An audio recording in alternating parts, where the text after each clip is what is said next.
கருவேப்பிலையை தூக்கி போட்டுறாங்கன்னு ஃபீல் பண்றீங்களா? அப்ப இந்த மாதிரி கருவேப்பிலை குழம்பு செஞ்சு கொடுங்க. வாங்க எப்படி செய்யறதுன்னு பார்க்கலாம். சட்டியில 1 டீஸ்பூன் மிளகு, 1 டீஸ்பூன் சீரகம், 1 டீஸ்பூன் தனியா, 1/4 டீஸ்பூன் வெந்தயம் சேர்த்து வறுத்து எடுத்து வச்சுக்கலாம். அதே சட்டியில 1 டீஸ்பூன் எண்ணெய், கருவேப்பிலை சேர்த்து வதக்கிக்கலாம்.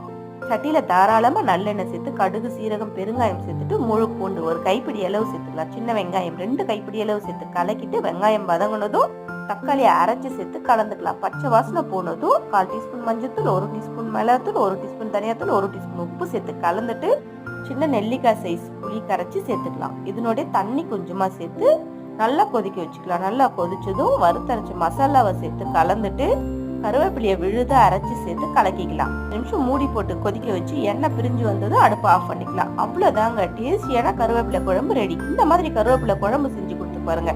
கருவேப்பிலையை யாருமே தூக்கி போட மாட்டாங்க. நீங்களும் ட்ரை பண்ணிட்டு எப்படி இருக்கு சொல்லுங்க. உங்க ஃப்ரெண்ட்ஸ்க்கு ஷேர் பண்ணுங்க. நம்ம சேனலை சப்ஸ்கிரைப் பண்ணுங்க.